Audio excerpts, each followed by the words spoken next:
Hello, public. I just wanted to share with many of you who may be experiencing something similar in the medical field of vision, my personal experiences, trials and tribulations of retinal reattachment. I'll give you a little bit of case history on my situation and see how it compares to yours. And I just want to give you some faith, hope, comfort, and probably some insights, no pun intended, as to this situation. I had 2 retinal detachments in this eye. The first one came about where I started to notice sort of a dark shadow off to the side, and I didn't think anything of it, but decided to get it checked out. Ophthalmologist said, oh my goodness, this isn't good. You have a retinal detachment. You need to go into emergency surgery right away. So they linked me with a good retinal surgeon. And the way they explained it to me at my age, which is now 63, they said the vitreous gel inside the eye eventually becomes more liquid in many people as they get older. And what can happen is instead of being whole and filling the eye and being stable, it gets liquidy and it pulls on the retina, which caused a retinal tear in this eye. So they immediately got me in there to repair that. And they use what's called an FF6 gas bubble. So they inject this gas in there and sort of a scaffold, kind of a brace, splint if you will, to hold the retina up against the back wall of the eye. And so during that healing process, it's like looking through a glass brick, essentially. You don't see anything. It's just this swimmy, weird stuff.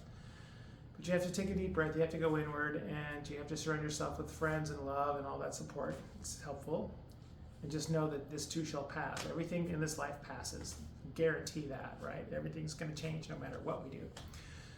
So it started to heal, and I started to see clarity at the upper field of vision. It's kind of trippy. It's like looking at a water line, like you're underwater, and all of a sudden you can see above water, and that was kind of cool. You can see everything clear.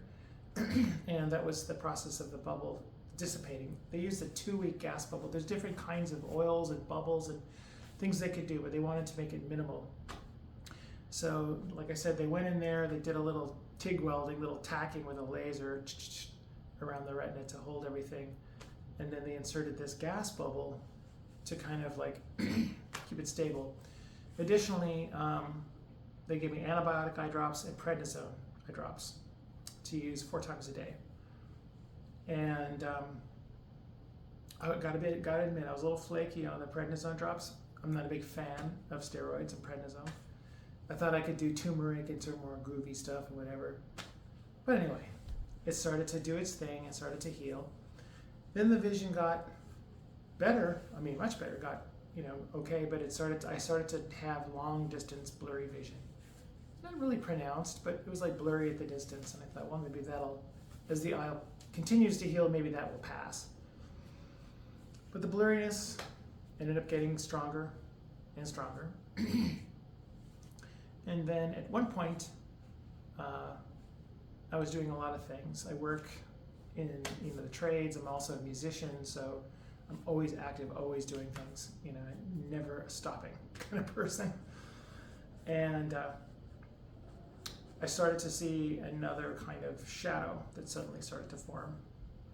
And it was sort of transparent red. There was sort of like a redness in the background. And so I thought maybe this was a little bleed going on in the eye. Can happen during healing, things like that happen. So went in for another checkup, and they said, oh, nope, it looks like it's now tearing from the bottom. I'm like, okay. So what they said was during the healing process, a little scar tissue had formed. And the scar tissue lifted the retina back up. And I said, well, how did this happen? And they said, bad luck. Your body's response to inflammation and stuff like that is scar tissue. Great. So they said, okay, this time we're going to go back in and we're going to hit it with a kitchen sink so that you never have this issue again. Literally. There, you can't see anywhere. No, but what they did was they brought me back into surgery, and this time they inserted what's called a silicone oil bubble.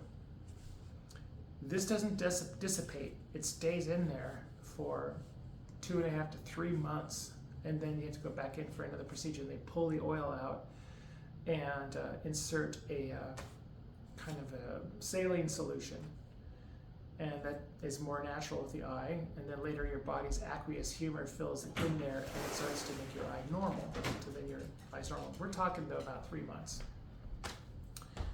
But anyway, so in addition to that, they attached around the eye something called a scleral buckle. It's basically a silicone band. You can't see it. It goes kind of near the back of the eye, and it adds a little compression, and it holds all that eye structure in place. So silicone oil bubble, scleral buckle, prednisone eye drops, antibiotics, and now in addition, you're on camera. All right. I'm feeling it. So in addition, they're going to do what's called methotrexate. I think I'm saying that wrong. Methotrexate. It's basically an injection they do like 3 to 5 times, I think, spread out over time. This is like a chemo drug, but what it's designed to do is to really 100% guarantee, eliminate no chance of scarring to take place. So the theory behind that is you got the buckle, you got the bubble, we're going to hit it with this chemical, and when everything is said and done and the eye finally stabilizes and heals, it's officially done. And you shouldn't have another issue with it whatsoever. And the buckle is also, like they say, it's a total insurance policy. Feels a little weird to me, to be honest. It feels a little bit like putting a rubber band around your hand, and it's kind of like, you kind of feel it, but they say you get used to it and your body adapts and all that. Well, I hope so. In some cases, you can have that buckle eventually removed if you wanted, but they say we don't recommend. It's usually a lifer thing, but they go, it's just a bonus. It's, just adds more strength to your eye. So might as well just leave it alone, because they say you don't feel it after a while. So I'm on day number 7 post-surgery of the second go-around. And I gotta tell you, it's definitely rough. There's an awful lot of pain. The eye's always tearing, it's weeping a lot. The vision is surreal. It's like looking through a glass of beer, kind of, and things are kind of fun house-ish out of the eye. But you manage, I was even able to drive a little bit to run a quick errand and get around town and whatnot, And I know many of you are saying, well, that's of course because you have one good eye, right? One good eye. Well, no. That's the bummer here. This eye had central serous retinopathy. Many, many years ago, I developed something called central serous retinopathy in my left eye, which is where the fluid forms between the macula and the retina, causes this bubble, and they have to seal that leak to save your vision. So they go in with a laser and they zap it and they basically seal that off. But then you lose your central field of vision.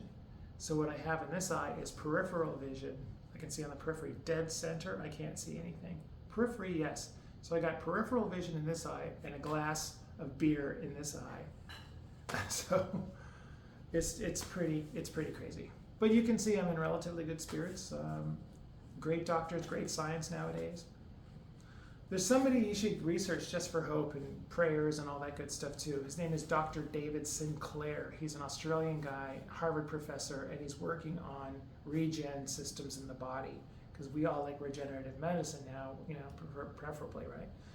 And he's been able to reverse all kinds of eye diseases in mice and primates and whatnot. And he's on the cutting edge of essentially medicines that are super cutting edge and breakthrough that reverse aging, essentially, in specific organs. That's what they're targeting right now. And the eye is one of the most research studied organs in the whole body. So there is good stuff on the horizon. So yeah, I'll just let you know, if you like this video, hit like, subscribe, and I'll keep you posted on my progress. Again, I'm day number 7 after surgery, and they give you full anesthesia. They knock you out for this one. It's fine. There's things you can do to combat anesthesia. You can take glutathione afterwards. Some people go for glutathione intravenously.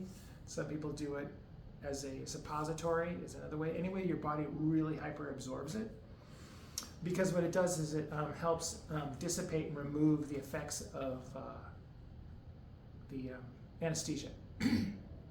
So it's a good thing to, have there as a healing aid. Also, if you're in this position and you're in the same boat where they want to give you methotrexate, good thing to do is the day before you get the shot, start dry fasting. The day of the shot, you're still dry fasting. Day number 3, you're still dry fasting. Come out on day 4. What it does is it takes the chemo shot effect and flips it from something that's more toxic and not so great for the body overall to something that's actually good for you, which is really weird. I don't know how that works. The body systems are strange. But I'm in touch with a lot of top healers and good people. So anyway, I hope you like this video. I hope it helps. And yeah, so far so good. I can see, when the retina started to detach and do its thing, by the time I hit the hospital table, I was like, I could see almost nothing. Almost just a little line was left of vision, like a little tiny line. Now I got full vision in the eye. It's just, you have to deal with looking through oil for 2.5, 3 months, like Pennzoil, right? You pour it in the white glass and you look through it like, oh well, and it doesn't dissipate. They got to pull it out. So you just got to remind yourself, okay, that this too shall pass. They're going to take it out. And so patience. You have to have the patience of a saint. It's so funny in the doctor's forms. They tell you what to do. They even have a suicide prevention line on there. I guess some folks are really sensitive and they freak out. I get it. Vision. Hello, right? Vision.